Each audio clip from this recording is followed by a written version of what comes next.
2장 1절을 시작할 때 뭐라고 시작하냐면 그러므로라고 시작합니다. 그러므로라고 하는 표현은 앞부분에 뭔가가 있다 그 말이라는 것은 우리가 이제 다 알고 있는 건데, 근데 영어 성경을 보니까 그러므로라고 하는 표현을 할 때 뭐라고 시작하냐면 이제 if라고 하는 단어로 시작하거든요. 근데 if는 그러므로라는 뜻이 아니고 만약에 이런 뜻입니다. 그럼 이제 이걸 읽으면 우리가 오해할 수 있는데 영어 성경을 읽으면 조금 더 명료해집니다. 자, 2장 1절 한번 보실까요? 그러므로 그리스도 안에 무슨 권면이나 사랑의 무슨 위로나 성령의 무슨 교제나 긍휼이나 자비가 있거든. 그러면 그리스도 안에 그것이 있으니까 그렇게 해야 된다. 틀리는 말은 아닌데 영어 성경을 읽어보면 이렇습니다. 만약에 네가 그리스도 안에서 권면을 받고 위로를 받고 성령의 무슨 교제나 긍휼하심이나 자비하심을 받는다면 그런 뜻입니다. 그리스도 안에 있으면 이런 것도 말이 되지만 약간 영어 성경으로 하면 분명해지는 게 네가 만약에 그리스도 안에 있는 권면을 받는다. 그리스도 안에 있는 사랑의 무슨 위로를 받고 있다. 그리스도 안에 있는 성령의 무슨 교제를 받고 있거나 긍휼이나 자비하심을 받는다면 이런 뜻입니다. 그러니까 우리가 이제 크리스찬으로서 생활하면서 예수 안에 있는 예수 그리스도께서 주시는 그런 권면을 받고 있다. 위로를 받고 있다. 등등. 그걸 받고 있다면 이렇게 살아야 한다. 그런 얘기를 하는 겁니다. 도대체 어떻게 살아라고 하는 것이냐? 2절을 보시면 마음을 같이하여 같은 사랑을 가지고 뜻을 합하며 한 마음을 품어 라고 되어 있죠. 그러니까 그리스도 안에서 우리가 어떤 것을 받고 있다면 권면도 받고 위로도 받고 긍휼도 받고 자비하심도 받고 성령의 교제도 우리가 가질 수 있다면 모두 다 그리스도 예수의 것이죠. 그 예수의 것을 받고 있는 공동체라면 어떻게 되느냐? 마음을 같이 해야 하고 같은 사랑을 가지고 있어야 하고 뜻을 합하여야 하고 한 마음을 품어야 한다. 지금 이거는 빌립보 교회 공동체를 향해서 주는 거거든요. 한 사람을 위한 편지가 아니라 빌립보 교회 성도들을 향한 공동체에게 주는 편지인데, 공동체에게 주는 편지가 뭐냐? 우리 공동체가 그리스도 안에서 주님께서 주시는 것들을 받고 있는 공동체라면, 즉 뒤집어 말하면 우리 공동체가 그리스도 공동체라면, 그렇다면 어떻게 되느냐? 그리스도의 은혜 가운데에 마음을 같이 하는 거다. 성도들은 한두 사람이 아니고요. 교회 공동체에 모이는 사람들은 참 다양하기도 하고 철학도 다르고 행동 패턴도 다 다르죠. 우리가 함께 신앙생활하고서 교회에 모여 있지만 너무나도 많이 다릅니다. 생활의 환경도 다르고 생각하는 것도 다르고 행동도 다르죠. 또 우리가 가지고 있는 신앙의 유형도 다릅니다. 그래서 어떤 사람은 굉장히 적극적인 사람이 있는가 하면 어떤 사람은 좀 소극적인 사람도 있어요.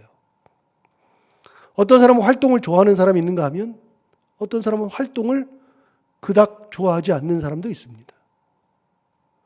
어떤 사람은 기도에 열심히 있는 사람이 있는가 하면 어떤 사람은 기도를 너무나도 어려워하는 사람도 있고요. 어떤 사람은 교회에 적극적으로 참여해서 무언가를 하고 싶어 하면서 다른 사람을 독려하는 사람이 있는가 하면 어떤 사람은 독려받는 것 자체를 싫어하는 사람도 있습니다. 또 어떤 일이 일어났을 때 그 행동하는 것을 보면 어떤 사람은 세상적인 것을 찾으면서 세상적인 것을 가지고서 그 방법으로 해결하려고 하는 사람들이 있는가 하면 어떤 사람은 예수 그리스도 안에서 뭔가를 찾으려고 하면서도 답답하니까 자기도 모르게 실망하고 좌절하고 하는 사람도 있습니다. 그러다 보면 공동체에서 유형이 다른 겁니다. 성향이 다르고. 여러분, 성향이 다르고 유형이 다르면 사람을 인정해 주면 되는데 인정하지 않을 때가 문제가 되거든요. 너는 왜 그래? 좀 열심히 좀 하지. 기도하러 나와. 그러면서 사람을 독려하는 것은 좋은데 그 사람을 약간 책망하는 듯한 언행과 행동을 할 때가 있습니다. 그러면 마음이 다 깨져버려요. 그러니까 성향을 잘 보고 사람들에게도 그 성향에 맞게끔 해줘야죠. 어떤 사람은 어울리기 자체를 싫어하는 분들이 있어요. 어울리는 것 자체를 어려워하시는 분이 있어요. 그 모임을 가는 것 자체를 힘들어하는 경우가 있어요. 교회 공동체에 소속은 돼 있지만, 교회에 소속이 돼 있지만 교회 안에 있는 다른 공동체 소속이 어려운 분들이 있어요. 이제 예배만 드리고 가기를 원해요. 그런 분들한테 교회에 자꾸 나와서 뭘 하라 그러면 그분들은 다 상처 입죠. 그래서 교회 공동체의 가장 큰 거는 인정해 줘야 되는 겁니다. 다름을 인정해 줘야 돼요. 그래서 우리는 언어 표현 중에 가장 잘못된 표현이 틀린다는 표현을 쓰는 겁니다. 예를 들어서 이 종이하고 그 종이는 틀려 이렇게 얘기하는데 이거 진짜 잘못된 표현이라는 거 몇 번 얘기하죠. 그것과 그것은 다른 겁니다. 틀린다고 얘기하는 순간에는 잘못된 겁니다. 그거는. 그러나 틀린 게 아닙니다. 우리가 틀린 거는 답이 있을 때 이게 틀리다, 맞다 할 때만 틀리는 거고, 많은 표현 중에서 틀리다는 표현을 쓰지 말아야 되는 표현이 대부분입니다. 다르다는 표현을 써야 되죠. 너와 나는 생각하는 것 자체가 틀려. 이게 진짜로 잘못된 표현입니다. 생각하는 것이 다른 겁니다. 철학도 다르고 행동도 다르고 모든 것이 다 다른 겁니다. 저 가정과 우리 가정은 아예 틀려. 잘못된 겁니다. 그래서 대부분 거의 90% 이상은요, 우리가 말할 때 다르다고 말해야 되는 것들이 대부분입니다. 그래서 신앙생활을 같이 하는 사람도요, 유형이 다 다릅니다. 성향도 다르고. 그래서 다르기 때문에 그 사람을 인정해 줘야 됩니다. 제가 뭐라고 하는 순간에 동일하게 똑같이 받습니다. 너 왜 그렇게 해? 그러면 그 사람은 얘기합니다. 너는 왜 그렇게 하는데? 왜 자꾸 나를 그렇게 이렇게 푸시하는데? 왜 이렇게 밀어내는데? 왜 이렇게 힘들게 하는데? 얘기합니다. 너는 왜 그렇게 조용히 앉냐? 너는 왜 이렇게 그걸 안 하냐? 그러면 그 사람 반대로 얘기합니다. 왜 내가 꼭 해야 되는데? 너는 왜 이렇게 너무나 열심히 하면서 사람들을 상처 주는데? 이렇게 나오는 겁니다. 그래서 다른 사람의 그 마음을 이해해 줘야 됩니다. 진짜로 다릅니다. 사람들의 행동 유형이 너무나도 다릅니다. 이단에 빠지는 사람들의 이야기를 제가 말씀드린 적이 있는데, 이단에 빠지는 사람들의 특징이 뭐냐면 열심히 특심인 사람들, 진짜 열심히 많은 사람들이 이단에 빠집니다. 열심히 없는 사람들은요, 교회에 나와서 예배 드리는 것 자체가 힘들어 죽겠어요. 거기 가서 무슨 성경 공부하자 그러는데 나는 교회에서 하는 성경 공부도 힘들어 죽겠어요. 도대체가 교회 일주일에 한 번씩 나가는 것도 힘들어 죽겠는데 무슨 다른 데 가가지고서 무슨 이단에 가가지고서 이 성경 공부를 하라 그래. 말이 안 되는 얘기죠. 그 자체를 받아들일 수가 없어요. 어려워요. 그러면 오히려 그 사람은 열심 때문에 이단에 가는 겁니다. 야, 조금만 좀 천천히 하지. 조금만 좀 안 해도 되지. 얘기할 수 있잖아요. 그 사람 성향이 그런 겁니다. 이단에 빠지기 쉬운 성향을 가진 사람이 있습니다. 말만 되기 쉬운 성향을 가진 사람이 있고요. 다른 사람을 푸시하는 성향을 가진 사람들이 있습니다. 그래서 내 성향이 뭔지를 좀 잘 알 필요가 있습니다. 신앙생활하면서. 그래서 정죄하고 너는 왜 그래 하는 순간에 저를 딱 돌아보세요. 돌아보면 내가 저 사람을 너무나 푸시하고 있구나. 너무나 저 사람을 정죄하고 있구나. 알거든요. 그러면 조금 자제할 필요가 있거든요. 그래서 마음을 하나로 자꾸만 모아야 돼요. 신앙생활 하면서는 한 뜻이 돼야 되고 마음이 하나가 돼야 되고 그렇게 돼야 되는 겁니다. 2절 다시 한번 읽어볼까요? 마음을 같이하여 같은 사랑을 가지고 뜻을 합하며 한 마음을 품어야 한다. 교회 공동체는 다른 성향을 가지고 있지만 딱 하나의 마음을 가져야 된다. 여러분, 그 마음을 가지고자 하는 것은 어떻게 하면 되느냐? 간단해요.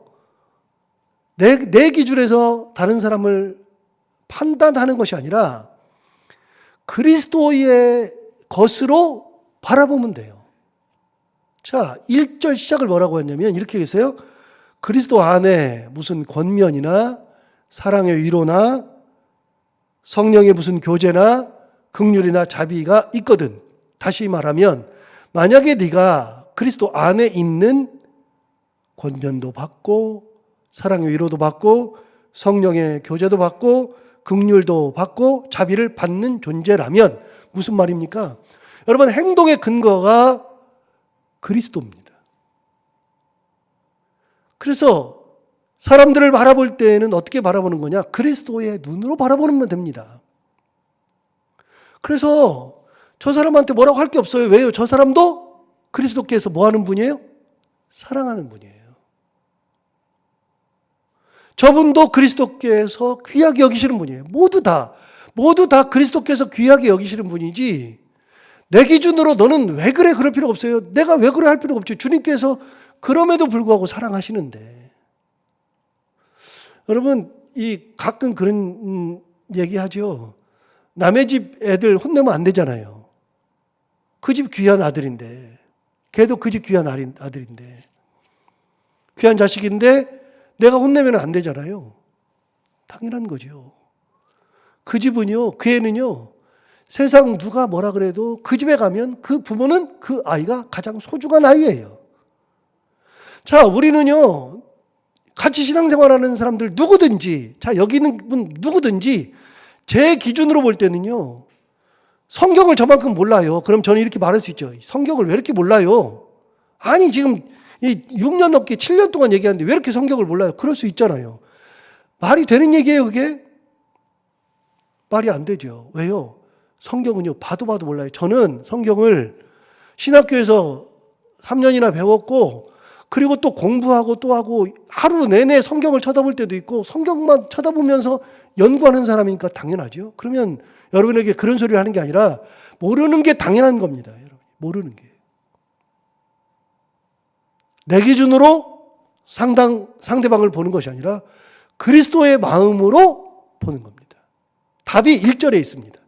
네가 그리스도 안에 있는 무슨 권면도 받고 위로도 받고 성령의 교제도 네 안에 있고 사랑도 받고 긍휼도 있고 뭐 자비도 있고 네가 그리스도 안에 있는 것을 받으면 그리스도의 눈으로 공동체를 같이 대해서 한 마음을 가져라, 한 뜻을 가져라, 마음을 합하여라, 같은 공동체로서 살아가라, 이런 말입니다.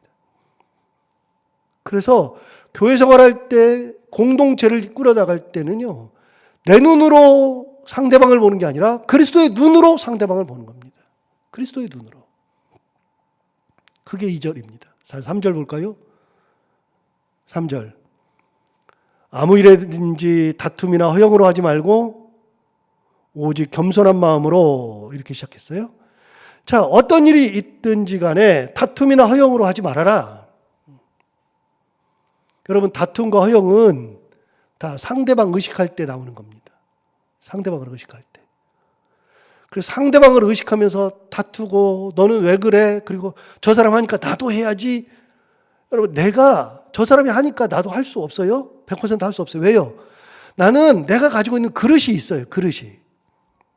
그거를 우리가 이제 우리 자신을 이렇게 알면 참 좋은데요. 이제 그게 이제 심리학에서 가르치는 건데, 나 자신을 알면 돼요. 내 그릇이 있어요. 내 그릇이. 내 그릇은요, 내가 이제 몸을 예로 들면 몸에 그릇이 있어요. 몸에 체력이 있죠. 그래서 저는 이제 어떤 분들은 수술을 하고 나가지고서 30분만 밖을 돌아다녀도 온몸에 땀이 나고 더 이상 걸을 수 없는 분이 있어요. 그게 그분의 그릇이에요. 더 이상 안 돼요. 그분을 31분을 같이 돌아다니면 안 돼요. 30분도 겨우 걷는 분이 있어요. 어떤 분들은요, 하루 종일 일하면서도 지치지 않는 사람, 그런 체력을 가진 사람이 있어요. 자기 그릇이 달라요? 그럼 너는 왜 이렇게 체력이 약하니가 아니라, 그걸 볼 필요가 없어요. 나는 내 그릇을 알고 내가 할 수 있는 것만큼만 하면 돼. 저 사람이 어이구 저렇게 헌금을 저렇게 많이 해? 아, 나도 해야지. 그럴 필요가 전혀 없어요. 하나님은 그렇게 보시는 분이 아니니까. 저 사람은 저렇게나 많이 헌신을 해? 나도 그래야지. 그럴 필요가 하나도 없어요. 다툼으로 할 것도 없고 허영으로 할 것도 없어요. 내게 받는 그릇만큼, 내게 주신 은혜만큼 기쁨으로 감당하면 되는 거다. 자, 그리고 또 뭐라 그러냐면 겸손한 마음으로 해야 한다. 겸손하게. 어떻게 하는 것이죠? 하나님께서 나를 은혜 주셔서 나를 구원하셨어요. 나를 구원하셨으면 내가 그것에 감사하는 마음으로 하나님 나는 아무것도 아닌데 나를 이렇게 구원하셔서 나를 일꾼으로 쓰셨습니다. 고맙습니다. 거기까지. 그래서 자기 자신이 하나님 앞에서 겸손하면 되는 거예요. 하나님 나를 이렇게 써주셔서 감사합니다. 나를 이렇게 구원해 주셔서 감사합니다. 그 은혜를 가지고 거기까지 가지고서 그 마음으로 하나님 앞에 충성하고 예수 그리스도를 사랑하는 것까지만 가면 되는 거예요. 남을 쳐다볼 것은 전혀 없어요. 자기만 보면 돼요. 자기만. 예수 그리스도와 나만. 계속해서 여기 3절 보세요. 이제 자기만 쳐다보라는 거예요. 자기만. 3절 하반절 보세요. 각각 자기보다 남을 낮게 여기고 4절 각각 자기 일을 돌볼 뿐더러 또한 각각 다른 사람들의 일을 돌보아 나의 기쁨을 충만하게 하라. 자, 3번이나 같은 단어가 나왔는데 각각이라고 하는 단어가 나오죠. 여러분 남을 쳐다보지 말고 자기 자신을 각각 돌아보래요. 각각 어떻게 하느냐? 3절에 자기보다 남을 낮게 여기라. 나보다 남을 더 높게 여기라는 겁니다. 저분을 더 귀하게 여겨주는 겁니다. 왜요? 그리스도의 마음을 가지면 그렇게 되는 겁니다. 그래서 신앙생활은요, 남들과 비교하고 남들을 체크하고 남들을 바라보고 하는 게 아니라 예수 그리스도와 나를 같이 놓고서 보는 겁니다. 나에게 주신 은혜. 그래서 1절이 기준입니다. 1절이. 그리스도 안에 있는 무슨 신령한 것들을 다 받으면 그것들이 무엇이 됐든지 권면을 받든 위로를 받든 사랑을 받든 자비를 받든 네가 그리스도 안에 있는 것을 받으면 남들을 볼 때는 귀한 눈으로 쳐다봐주고 너 자신을 볼 때는 겸손하게 주님 앞에 가고. 그래서 신앙생활은 남들을 체크하고 남들을 바라보고 남들을 기준으로 받는 게 아니라 예수 그리스도의 은혜를 나에게 가지고 스스로가 각각 자기 자신을 돌볼 때 겸손하게 남을 나보다 더 낮게 여기고 4절 자기 일을 돌볼 뿐더러 자기 일을 돌봐야죠. 나부터 내 일부터 잘해야지. 내 일부터. 각각 다른 사람들의 일을 돌봐주어라. 내 일을 돌본 다음에 다른 사람의 일들을 돌봐주어라. 그거는 그 사람 일을 뭐 이렇게 조용히 배려해주고 어려운 것을 이렇게 보충해주고 그러면서 다른 사람을 이렇게 위해주는 것이지 말로 하고서 뭐 아는 척하고서 그런 게 아니라 조용히 남의 일들을 돌봐주는 거다. 자, 기준이 뭐냐? 기준은 1절이라고 그랬습니다. 1절이 기준입니다. 그럼 1절을 다시 한번 볼까요? 그러므로 그리스도 안에 무슨 권면이나 사랑의 무슨 위로나 성령의 무슨 교제나 긍휼이나 자비가 있거든. 자, 1절을 다시 보세요. 제가 다시 읽을 겁니다. 바꿔서 읽을 겁니다. 만약 네가 그리스도 안에 무슨 권면을 받거든 혹은 그리스도 안에 있는 사랑의 무슨 위로를 받는 존재거든 혹은 그리스도 안에 있는 성령의 무슨 교제를 받는 사람이거든 혹은 그리스도 안에 긍휼하심을 받는 존재이거든 혹은 그리스도 안에 있는 자비를 받는 크리스찬이거든. 이게 기준입니다. 네가 그리스도 안에서 그리스도의 것을 받는 존재라면 그리스도의 눈으로 상대방을 바라보고 그리스도의 눈으로 나를 바라봐서 상대방을 탓하고 책하고 허영과 교만 이런 걸로 할 것이 아니라 겸손하게 자기 자신을 돌보고 남을 나보다 더 낮게 여기고 그렇게 살아가는 것이 그리스도인들이다. 그러면서 5절부터 나옵니다. 5절부터 우리가 주일 예배마다 꼭 외우면서 시작하는 말씀 5절부터 보겠습니다. 너희 안에 이 마음을 품으라 곧 그리스도 예수의 마음이니. 자, 1절부터 4절까지 쭉 이야기를 한 다음에 5절에서 이야기합니다. 너희가 무슨 마음을 품으라고요? 그리스도 예수의 마음을 품으라고요. 2장 5절부터 11절까지는 그리스도 찬미송이라 그랬고 초대교회에 예배 때마다 꼭 이걸 암송하고서 예배를 드렸던 말씀. 그래서 이게 노래로 만들어져서 노래를 불렀던 것 같습니다. 그래서 찬미송 그랬어요. 그런데 예배 드릴 때마다 무슨 노래를 불렀느냐? 너희 안에 이 마음을 품으라 곧 그리스도 예수의 마음이다. 그래서 항상 이걸 외우면서 시작했는데, 자, 그러면 그리스도 예수의 마음이 뭐냐? 간단하게 볼까요? 우리는 뭐 매주 외우니까요. 간단하게. 그 예수 그리스도는 둘로 딱 나뉩니다. 6절부터 8절까지, 9절부터 11절까지. 두 부분으로 딱 나눕니다. 6절부터 보시면, 그는, 예수 그리스도는 근본, 하나님의 본체시나, 하나님과 동등됨을 취할 것으로 여기지 아니하시고, 오히려 자기를 비워 종의 형체를 가지사 사람들과 같이 되셨고, 예수님은 원래 하나님과 본체입니다. 하나님이십니다.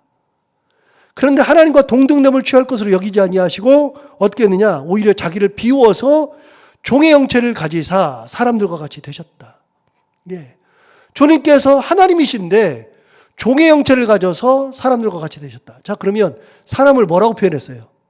종이라고 표현했어요. 종이라고. 종과 같은 형체를 취해서 사람들과 같이 되신 거죠. 자, 8절 보시면 사람의 모양으로 나타나사 자기를 낮추시고 죽기까지 복종하셨으니 곧 십자가에 죽으십니다. 예수가 어떤 분이냐면 예수님은 하나님과 본체고 하나님이신데 그분이 하나님과 동등됨을 취할 것으로 여기지 아니하시고 이 종의 형체를 입어서 자기를 비워서 종의 형체를 입어서 사람과 같이 되셔서 사람처럼 나타나셔서 결국 십자가에 달려서 죽기까지 하신 분. 자, 그러면 우리가 품어야 되는 마음은 뭐냐? 높은 마음이 아니라 낮아지신 예수 그리스도, 비우신 예수 그리스도, 십자가에 달려서 죽으신 예수 그리스도, 종의 형체를 가지신 예수 그리스도. 한 번도 높아지신 적이 없어요. 주님은 높아지신 적이 한 번도 없어요. 그분이 주님이세요. 자, 두 번째 부분 9절부터 이러므로 하나님이 그를 지극히 높여, 다시요, 이러므로 하나님이 그를 지극히 높여. 낮아지고 낮아졌더니 하나님께서 어떻게 하셨느냐? 높여주셨다. 인데 어떻게 높여요? 지극히 높여주셨다. 하나님이 예수 그리스도 십자가에까지 그 죽음에까지 낮아지신 예수 그리스도를 하나님이 지극히 높은 곳으로 이끌어 주셨다. 자, 그러면 우리도 이 마음만 가지면 돼요? 어떤 마음을 가지면 되느냐? 우리도 예수 그리스도의 마음으로 낮아지면 돼요. 낮아지고 낮아지면 높여주시는 거는 내가 아니에요. 여러분, 높아지는 거는 방법이 있을 수 있어요? 이렇게 하면 높아져요? 세 가지 방법이 있는데, 야고보서 할 때 이제 한번 얘기하겠지만, 우리가 높아지는 방법이 세 가지가 있어요. 하나는 내가 높다고 스스로 얘기하는 거야. 나 이런 사람이다. 자꾸만 높아지는 거예요. 사람들이 인정 안 해요? 그렇게 높아지는 거 인정 안 해요. 두 번째, 내가 높아지는 방법은 다른 사람을 내리면 돼. 끄집어 내리면. 모든 사람을 다 내리면 돼. 전부 다. 그럼 나는 가만히 있으면서도 다 내리면 내가 높아져요. 그래서 끌어내리죠. 권모술수로 끌어내리죠. 무슨 말로 끌어내리고. 요즘 대통령 선거하는데 엄청 시끄럽죠. 머리가 부족했어요. 있는 거 없는 거 다 만들어내가지고 막 이렇다 저렇다 끊임없이 얘기하죠. 그중에 제가 생각할 때 반 이상은 다 거짓말이에요. 머리가 부족했어요. 머리가. 뉴스를 안 본 지 1년 정도 됐는데 아예 안 봐요. 뉴스를. 그게 그거예요. 똑같아. 전부 다 저 사람이 잘했다고 얘기하는 것은 하나도 없어. 전부 다 이런 문제 있다 저런 문제 있다 다 끄집어내려가지고 끄집어내려서 자기가 높아지려고 하죠. 그러면 머리가 아파. 여러분 상대방을 끌어내리는 것은 끌어내리는 사람들이 가만히 있을 수가 없어요. 높아지는 게 아니에요. 세 번째 높아지는 방법. 누군가가 나를 높여주는 거예요. 모든 사람들이 저를 높여주는 거예요. 여러분 하나님의 법칙은 뭐냐면 너는 가만히 있어도 돼. 너는 예수 그리스도의 마음만 품으면 돼. 주님처럼 살면 돼. 그렇게 낮아지면 돼. 그러면 내가 높여줄 거야. 내가. 주님이 언제 높여달라 그랬어요? 그런 적이 없죠. 주님은 높여달라고 한 적이 없어요. 자, 9절 다시 볼까요? 이러므로는 낮아지고 낮아짐으로 종의 형체를 가짐으로 이러므로 하나님이 그를 지극히 높여. 그 다음 보세요. 모든 이름 위에 뛰어난 이름을 주사. 하늘에 있는 자들과 땅에 있는 자들과 땅 아래에 있는 자들로 모든 무릎을 예수 이름에 꿇게 하시고 모든 입으로 예수 그리스도를 주라 시인하여 하나님 아버지께 영광을 돌리게 하셨느니라. 예. 높여주니까 모든 이름 위에 뛰어난 이름이 되었어요. 어떤 이름보다도 모든 이름 위에 뛰어난 이름을 주셨고 두 번째 모든 무릎을 예수 이름에 꿇게 하셨어요. 세 번째 모든 입으로 예수 그리스도를 주라 시인하게 하셨어요. 주님이 하신 거는 없어요. 하나님께서 높여주시니까 그렇게 된 거죠. 이게 예수 그리스도의 마음이다. 그리스도는 그러신 분이다. 신앙생활할 때 이렇게 해야 된다는 것을 가르쳐 주는 겁니다. 어떻게 해요? 내가 그리스도 안에 있는 것들을 받으면 그게 권면이든 위로든 자비든 긍휼이든 성령의 교제든 그걸 받으면 그 마음으로 사람들을 대하고 한 마음이 되어서 살아가면 되고 남을 나보다 낮게 여기고 나를 돌아보고 겸손하게 살고 궁극적으로 그리스도 예수의 마음을 품고 사는 거다. 이게 바로 신앙생활이다. 얘기해 주는 거죠. 오늘 이 말씀을 들은 것처럼 우리도 그리스도의 마음을 품고 그리스도의 은혜 가운데 살아가는 저희 모두가 다 되기를 바랍니다. 기도하겠습니다. 하나님 아버지, 우리가 그리스도의 마음을 품으면 그리스도의 눈으로 바라보면 정죄할 것이 없고 사실은 그것 때문에 괴로울 필요도 없는데 우리는 사람의 모습으로 살아가기 때문에 육신을 입고 있기 때문에 육신의 일을 할 수밖에 없어서 가끔은 허영심도 생기고 다툼도 생기고 이간질도 할 때도 있고 남을 비난할 때도 있고 그렇게 살아가고 있는데 하나님 아버지 오늘 말씀을 들은 것처럼 우리가 그리스도께서 주시는 그 은혜 가운데 자비와 긍휼로 권면과 위로로 그렇게 많은 사람들을 나보다 더 낮게 여기고 나 자신을 돌볼 뿐만 아니라 다른 사람들을 돌볼 줄 알고 그리스도의 마음을 품고 낮아지는 데까지 낮아져서 하나님의 은혜 가운데 높아지는 데까지 올라갈 수 있는 그런 삶을 살아가는 참된 그리스도인들이 되게 하여 주옵소서. 하나님 아버지 오늘도 하루를 살아갈 때 이 말씀을 기억하며 살게 하여 주옵시고 해야 되는 것들을 기쁨으로 잘 감당하고 만나는 분들과 함께 웃고 행복한 하루가 되게 하여 주옵소서. 감사하며 예수님 이름으로 기도하옵나이다.